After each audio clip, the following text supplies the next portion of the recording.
Malachi, the 3rd chapter. We're going to look at verse 6 there. I want you to hold that with your hand and go to John, the 4th chapter. We're going to look at verses 20 through 24 there. So we're just about to build this foundation. And for those who are just coming on with us, today's lesson is entitled, Is It Written? Is it written? Malachi, the 3rd chapter, verse 6. Hold that. Go to John, the 4th chapter. And we're going to look at verses 19 through 24. Excuse me. Jay, give him Malachi 3, verse 6 there. For I am the Lord, I change not. No, I changed when the Catholics come. I change not. I changed when the Protestant Reformation starts. I change not. I changed once America comes. I change not. I changed because I was a God of rap, now I'm God of love. I change not. I changed not. Therefore ye sons of Jacob are not consumed. Therefore ye what? Sons of Jacob. You Christians. Sons of Jacob. You Baptists. Sons of Jacob. Are not consumed. Are not consumed. There's a rhetoric that's taught in the church that the Most High changed from the Old Testament to the New. But he said, I'm what? I change not. I change not. That's what the Most High says. And so Christians today believe, because their leaders have told them, that the Most High is different now. That he doesn't have the same requirements. He doesn't have the same standards. He doesn't ask the same things of his people. But he already done told us straight up, I changed not. And Israelites, we better be good and glad that the Most High has not changed. Because if he had changed, we would be done. You understand? The fact that we walked away from the law, statutes, and commandments, our ancestors walked away from the law, statutes, and commandments, if the Most High changed his mind, we will be finished. It's because he didn't change his mind. It's because he kept the promises that he kept with the Most High. Excuse me, with Abraham. This is why we are not consumed. So let me put that out there for all the Israelites who are walking in arrogance and pride. Because you know that you're an Israelite, that you're not a Gentile. Understand fully. Understand fully that if it wasn't for the promises that the Most High made to Abraham, we'd have been cut off a long time ago. So turn your swag down, brother. You need to turn your swag down on daughter Zion. You need to humble yourself and understand that if it wasn't for Christ dying for the sins of Israel, we would be finished. What's good with you, Dre? Good seeing you on with his fam. Now let's go to John, the 4th chapter. We're just building a foundation to show you here that there was never supposed to be a different approach here. There was never supposed to be denominations and this, whatever they call Catholicism and Protestant Reformation. No, none of that's supposed to have happened. It's just straight out. It's just Satan. You understand? Just straight out. We're going to have to accept that. And I know that's difficult for our people to understand and to receive with everything they've been taught. But that's why we're going to show you in the Bible that if it's not what the Most High said, if it's not written, it shouldn't be a part of your life. John the 4th chapter. Jay started at verse 19. The woman said unto him, Sir, I perceive that thou art a prophet.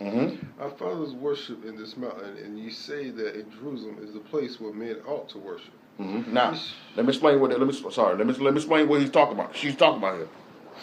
Now, if you go back in your own time and start at the beginning of the 4th chapter of John, Yeshua, who the world known to be Jesus, was coming into this area with the disciples, the areas of Samaria.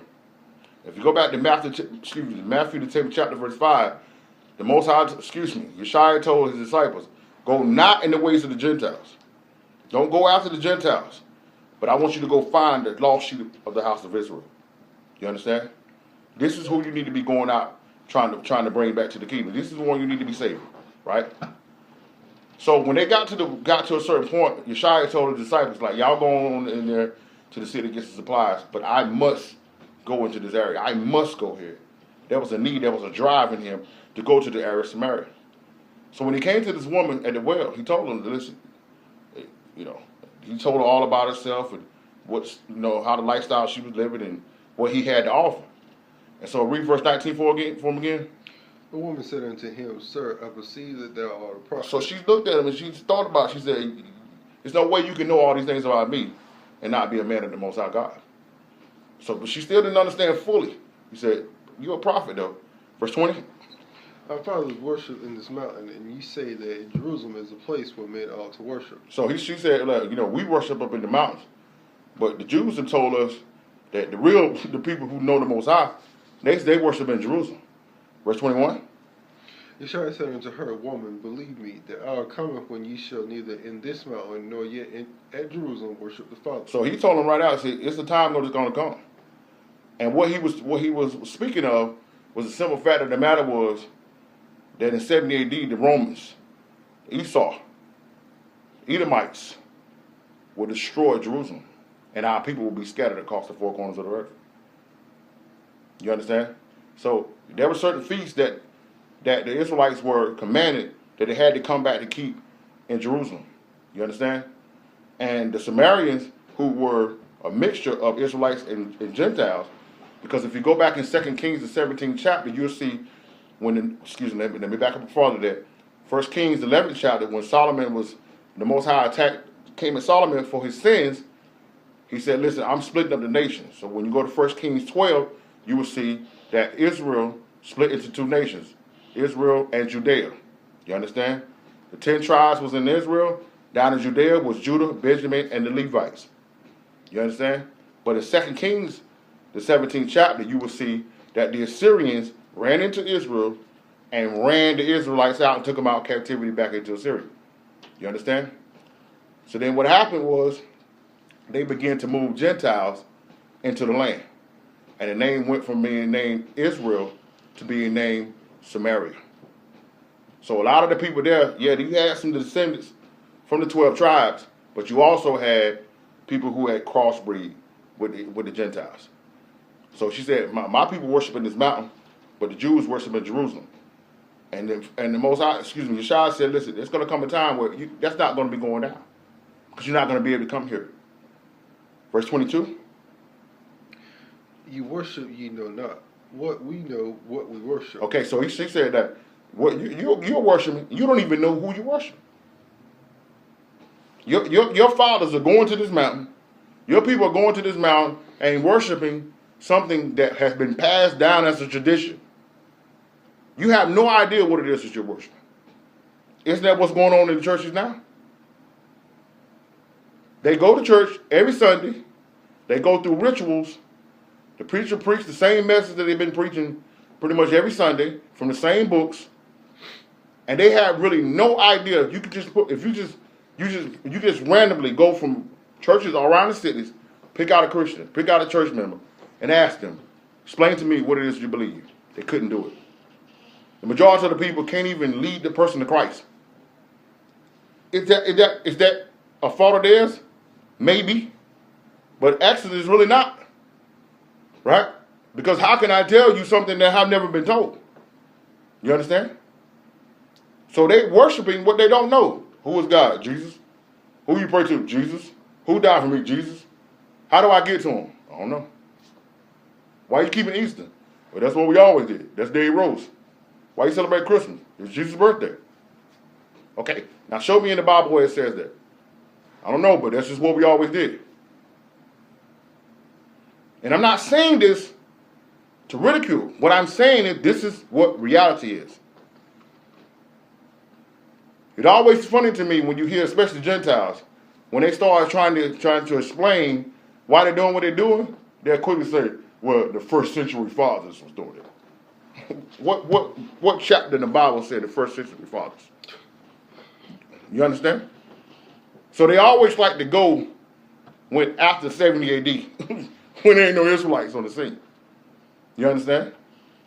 I don't want to know, don't tell me what some first century fathers did. Show it to me here. And they can't. So Yeshua told him, said, listen, you worshiping what you don't know. We worship what we do know. He said, why? For salvation is of the Jews. Salvation is of the who? Of the Jews. Of the Catholicism. Of the Jews. Of the Protestant Reformation. Of the Jews. Nah, it's of the people of Israel. Of the Jews. No, it's for the people of Jerusalem. Of the Jews. Nah, man, it ain't got nothing to do with it. It's for people of Tel Aviv. Of the Jews. Judaism. Of the Jews. No, the people of Europe. Of the Jews. No, it's the Pope. Of the Jews. Of the Jews. You understand? So, because we serve the God of Abraham, Isaac, and Jacob, and they were Israelites, because Christ is an Israelite, because Paul and Peter and John and Mark and Matthew were Israelites, everything about our faith must be based on the God of Abraham, Isaac, and Jacob. Not a remix that Esau did with Catholicism and the Protestant Reformation. You understand? It ain't about no remix. It ain't about no, this is what we're doing now. No. Is it written? You understand? So he already said, Christ said, salvation is of the Jews. Verse 23. But the hour cometh, and now is, when the true worshipers shall worship the Father in spirit and in truth, for the Father seeketh such to worship him. That's the only way you're going to be able to do it. In spirit, which means that you're born again, according to what Yeshua did, not according to what they say in Christianity. You understand? But what he says in the Bible. And verse 24. God is a spirit, and they that worship him must worship him in spirit and in truth. According to traditions. In spirit and in truth. According to the Baptist doctrine. In spirit and in truth. According to Catholicism. In spirit and in truth. In spirit and in truth. That means, if you're not born again, it's not based on the truth that's in here, you can't be worshiping the Father. You understand? Today's lesson is entitled, Is It Written? Is it written? Now, let's go to Isaiah 46. Just going to continue to build this foundation of why we're saying what we're saying here today. Because I am fully aware that there's going to be many people across this nation, across this Western world tomorrow, on their face, believing that they're celebrating the resurrection of their God. You know how I know that? Because I was one of them. So was Deacon. And when I was given the opportunity 4 or 5 years ago, I think that was maybe the last time I preached on an Easter Sunday, I couldn't sleep the night before. You understand? Just all on my mind. That's all I was thinking about. I get to preach on the greatest day in history. I get to be used as a vessel, you understand, to honor my Savior. You understand? So I know there's plenty of people around the world that love the Most High. But this is the problem. He says, John 14, chapter, verse 15, if you love me, you will keep my commandments. And the majority of the people who say they love God are told and were told and tell other people, and they believe they don't have to keep anything according to the Old Testament, according to the law. They believe that with all their heart. And they use Bible verses to support that belief. You understand? Our people, as a people, the Israelites fail as a result of not keeping the law, statutes, and commandments. So you think you're really going to be able to get back to the Most High by not keeping it? That's why today's lesson is entitled, Is It Written? If the average Joe, if somebody just walked up to you and said, explain to me your faith, what you believe, can you go ahead and show it to them? Now, I'm not talking about a person who is well-versed in all this and no scriptures in and out. Listen, we all in a place, you know what I'm saying? That's why the Bible says that he gave pastors, apostles, evangelists, teachers, and prophets. But he also said in 2 Timothy, 2nd chapter, verse 15, to show thyself, study to show thyself approved. So it's just not a responsibility of the leaders to know the word. You want to know it for yourself. So today's lesson is entitled, Is It Written? And what we're doing right now, before we get into the meat of this thing, is building this foundation for people to see that unless what you're doing is based on the God of Abraham, Isaac, and Jacob, what he said in his word, you're off. And you can call it whatever you want to call it. You can put what name on it. You can call it Resurrection Sunday, Easter. You can call it Christmas. You can call it whatever you want to call it. You can call it Holy Week. You can call it Lent. You can call it whatever you want to. But if it's not in here, it's off. It's not the Most High.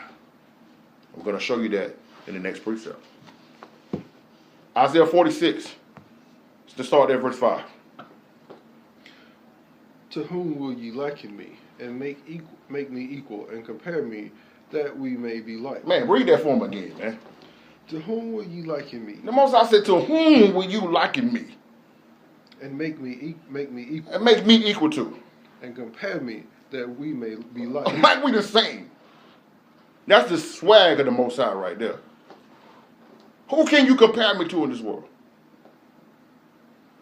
And this is what the majority of people believe.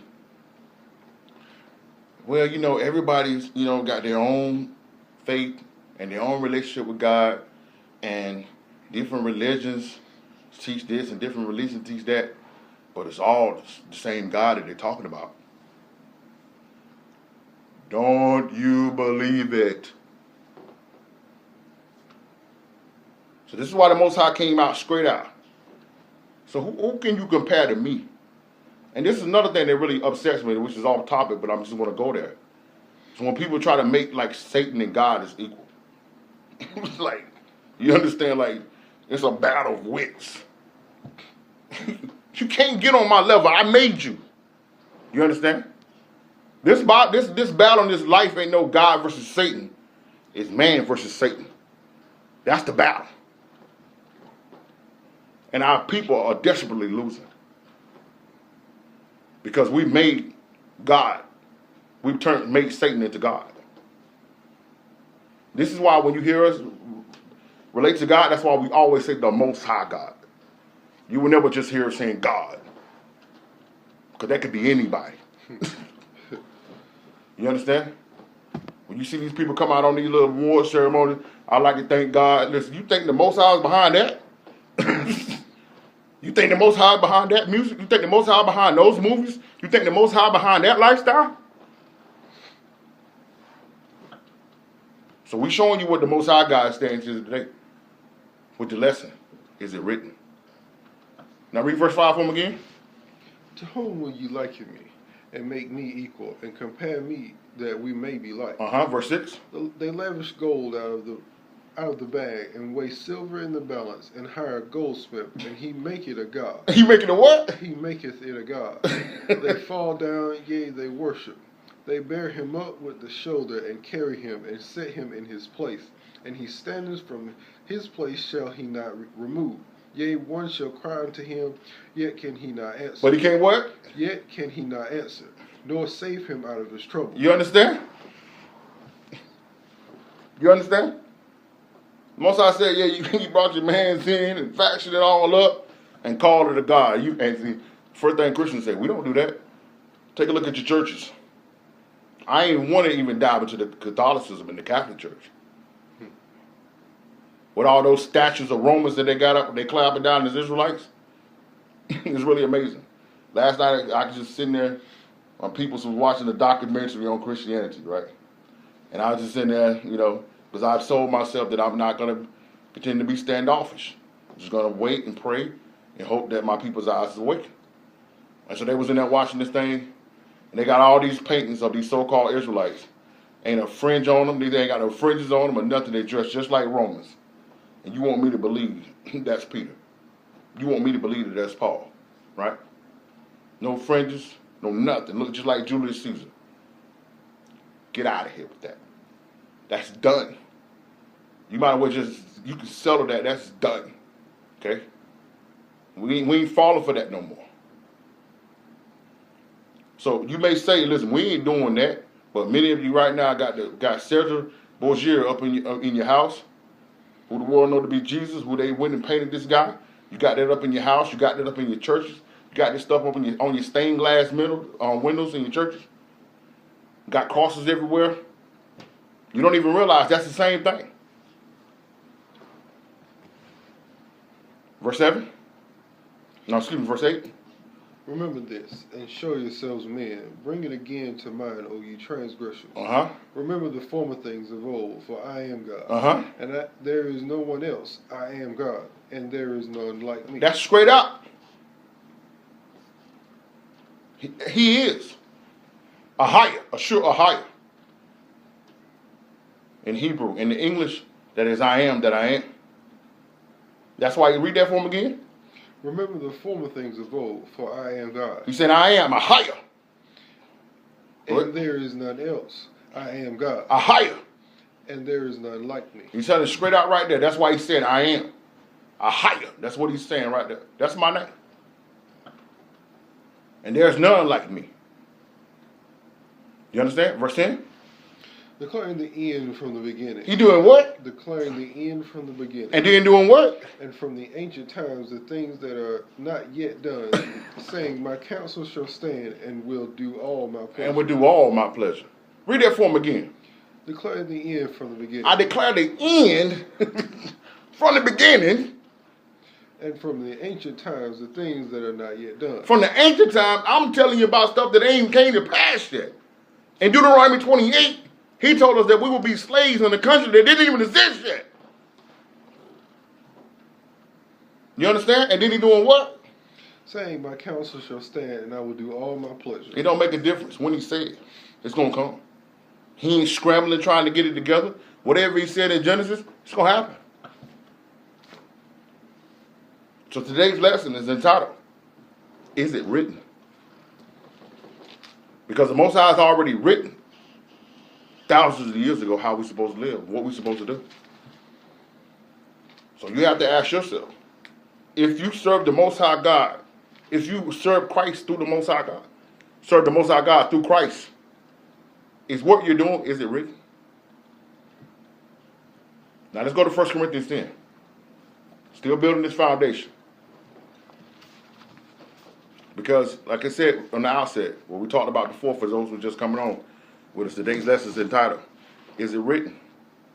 And so what we're talking about here today, we're trying to get our people that we know love the Most High, that we know truly, truly, truly want to be right, that truly wants to be pleasing to the Most High. We're trying to inform and educate our people about what the Most High stance is when it comes to certain things and how he's supposed to be worshipped. And we believe in our minds, we have been bamboozled and tricked and hustled and conned to believing that as long as you say in your heart that it's about God, that it's cool. But we're about to show you here in this precept that the Most High said it's not. And we're going to show you exactly what he said and how you may need to examine some of the things that you're doing in your life. 1 Corinthians, the 10th chapter. Let's start there in verse 1. Moreover, brethren, I would not that ye should be ignorant, how that all our fathers were under the cloud, and all that passed through the sea. Mm-hmm. And all were baptized into Moses in the cloud and in the sea, and did all eat the same spiritual meat, and did all drink the same spiritual drink, for they drank of that the spiritual rock that followed them, and the rock was Christ. And that rock was who? The rock was Christ. Now, so Paul is starting here, and he's setting the platform. He's trying to paint a picture here, right? And he has a deeper meaning of what he's trying to show the people. So he starts with something that he knows all of Israel would understand. See, this is how you know who he was talking to, and when he was. This is how you know what particular people that he was talking to, because mentioning this to Gentiles, the Gentiles will have no idea what he's talking about here, because they didn't follow the law of Moses. You understand? Their people wasn't in the wilderness. Their people wasn't delivered out of Egypt. You understand? So when he's relating these things back, he's relating it back to Israelites who understand. And then another thing, I need to pause right here for a second. What you have to understand is that every chapter in this Bible was written by Israelites. It was written to Israelites.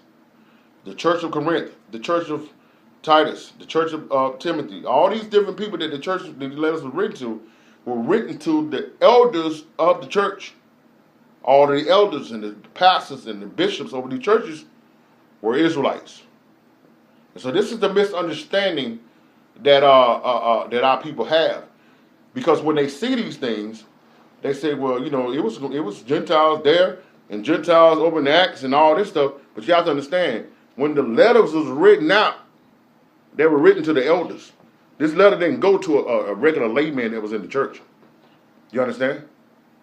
So all the letters were related to Israelites. This is how they was able to understand it, and they broke it down for the Gentiles to be able to know. Another misconception when it comes to the New Testament. We today have the New Testament. When Paul, Peter, John, all the apostles and disciples of the New Testament were teaching and going around starting churches, all they had was the Old Testament. You understand? They didn't turn to the book of Mark. They didn't turn to the book of John. They didn't turn to the book of Romans. They didn't turn to the book of Revelations. When they taught the people about Christ, when they taught the people about the gospel, when they taught the people the way they're supposed to live, it's all based on the Old Testament. So how the church is telling you today, you don't got to worry about it. When everything Paul taught, he taught the Old Testament. Right here, he's teaching. In the book of Corinthians, he's talking about the Old Testament. The reason why the church doesn't understand the New Testament is because they have never learned the Old. And that's why we're going to precept out here in a second, so you can get a wider understanding of what we're talking about, so you can be able to parallel what Paul is saying here to what you're seeing today in the churches. I just needed to put that out here. Now, so he said, he's talking here in the first 4 verses here, he said, listen, do you not know that they was under the cloud? So what happened was, when the people came out of Egypt, the Most High gave them a cloud by day, you understand, and a light by night.